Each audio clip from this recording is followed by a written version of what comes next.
What's up, everyone? I hope you're all having a fantastic day. To get us started on today's video, we've got a fascinating tweet shared by John Deaton from Gary Gensler from 2018. We just learned that the NASDAQ plans to custody Bitcoin by the end of June. Listen to Gary Gensler before he was the chair of the SEC. He says the unregulated exchanges are doing better than the incumbents, and he defends the incumbents and how they want in on this space. Listen in. That a large number of these things are, in fact, securities. Does that have a chilling effect on the whole blockchain space? I believe that it's a net positive. So much in our economic life and in our personal lives oscillates. So it might have a chilling effect on this frothy ICO market, but I think it's a positive for blockchain. We have right now major institutions that want to significantly adapt and adopt, asset managers who want to invest in this space, major exchange companies that want to move into this space.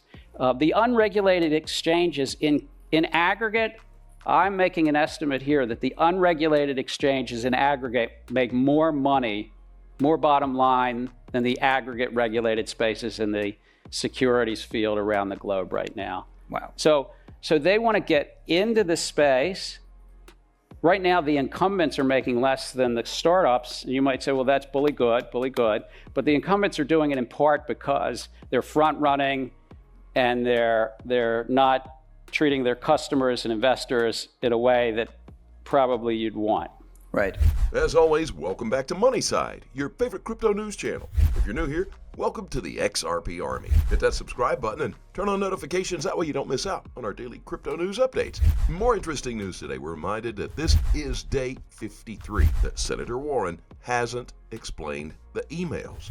People in the U.S. and Massachusetts, are you okay with potentially a corrupt senator? Which brings us back to the question, exactly what was Senator Warren doing? Coordinating questions and testimony with officials from the Securities and Exchange Commission before their leader testified before Warren's committee in 2021. We need those answers. Why would Warren script a ploy to control crypto? Stay woke. Moving forward, we have yet another update comes to us from Bitcoin Archive. We can see that the Fed rejected Custodia Bank's request to join the Fed system because of its focus on Bitcoin. John Deaton commented on the same, saying that the leadership in D.C. is a real threat to America. The Fed's reasoning for the denial of Custodia is over illicit activity via Bitcoin and crypto. Yet the major investigative agencies in the U.S., the FBI and CIA, have stated that it's easier to track and catch criminals who do so. A bombshell report tonight about how Elizabeth Warren, Senator Elizabeth Warren, and her office coordinated testimony with the Securities and Exchange Commission ahead of a Senate hearing. The Heritage Foundation Oversight Project, of which I'm associated, through a FOIA request, obtained emails from Warren's office to the office of Chairman Gary Gensler 2 days before his Senate testimony back in September of 2021. The email from Warren's economic policy advisor includes a list of questions. Get this, a list of questions that Senator Warren planned to ask, along with suggested answers for the chairman of the SEC. The advisor also wrote, quote, "Let me know if you're okay with the questions as currently written." 2 days later, she sent a follow-up, quote, "Let me know if it's looking like the chair has any issue with the framing of the questions. Definitely don't want to put him in a tough spot," end quote. And it appears the chairman didn't have any issue with these questions because Senator Warren asked almost verbatim from the email. Check this out. Chair Gensler, advocates say crypto markets are all about financial inclusion. But the people who are most economically vulnerable are the ones who are most likely to have to withdraw their money the fastest when the market drops. Does this sound like the path to financial inclusion to you? Joining me now is Mike Davis, president of the Article 3 Project. Mike, I know you've got some background working in the United States Senate in the staff there.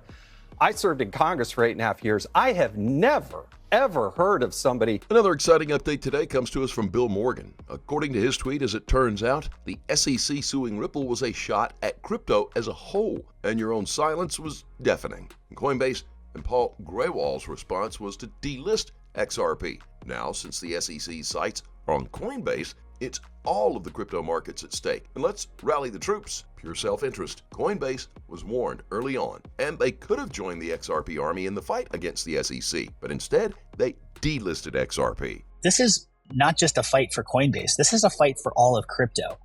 If responsible actors with serious AML and KYC programs, publicly listed, that are filing petitions for rulemaking and attempting to engage with the government can be treated in this fashion, nobody else is safe either. And I think it's important to understand that this is not just a shot at Coinbase. This is a shot at crypto as a whole. And so we will certainly do our part to defend against what we think is massive overreach on the part of the commission. But it's not just a fight that Coinbase has to fight alone. This is really something that all of crypto, I think, needs to pay very careful attention to. And we're going to make sure that all of these issues that we're dealing with the SEC are explained and disclosed and described to the public as a whole to the best of our ability so that everybody can have a clear understanding of where things stand. And now as we wind up on today's video, we have a clip of Gary Gensler from 2018 shared by Nerd Nation Unbox. Gary Gensler himself admits that today's XRP has had utility since 2018 when he was a professor at MIT. Ripple's potential is obvious to see. It can potentially replace an inefficient and outmoded international money transfer system. The fact that it has bank ties is encouraging, and any favorable changes in its legal position could result in a price hike, providing profits to investors. They have been slowly selling, and they're now down to 61%. But their revenue model in XRP is, in essence, selling the XRP. They only came up with a real use case of XRP in 2018 in a prototype called XRapid. They had XCurrent, which was a messaging system prior that didn't need to use XRP at all.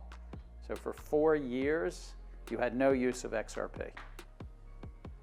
As I understand it, zero use. If you don't own XRP, you might want to watch this. From Crypto Bull, listen in. The banks are going to hate me for telling you this. Most people are going to miss the biggest shift in generational wealth in history. You will not ever get this chance again, and this is a shift from tactical to industrial Web 2.0 to Web 3.0, and now this is extremely important, as everybody looks away and focus on the FTX collapse where it's all over the news. They're trying to make people believe that crypto as a whole is a scam. There's a big difference between crypto and blockchain. Now hear me out. They're pushing this whole FTX collapse thing all over the media, because they're trying to make you believe that crypto is a scam, and if you invest in crypto you will lose your money. But blockchain technology, distributed ledger technology, on-demand liquidity, ChatGPT, AI, gas, solar, wind, are literally the future of our economy. Now if you're watching this far, I'm going to share with you the new 1%. So the old paradigm is gas, oil, and the new 1% will be data, software, information, and attention.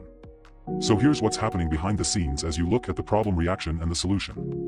Look at the Project M Bridge. The central banks have been working on this since 2017 to connect economies' trough CBDCs, which are central bank digital currencies, and while you are distracted, they're planning to switch over the current monetary system over to blockchain technology. However, there are hundreds of central banks and they're going to need a bridge of liquidity for all these CBDCs, and Ripple, XRP has the solution to this, and has the liquidity bridge ready to go and ready to be used. This was Mr. Hausler from Tradology team. Central banks doesn't want you to switch your consumer mentality to an investor mentality, so you always loan cash in the present and loan crypto in future from them.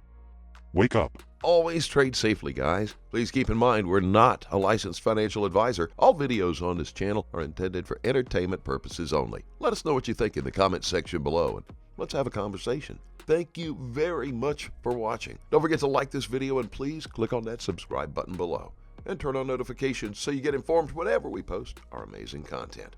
Thanks again, and we'll look forward to seeing you on the next Money Side.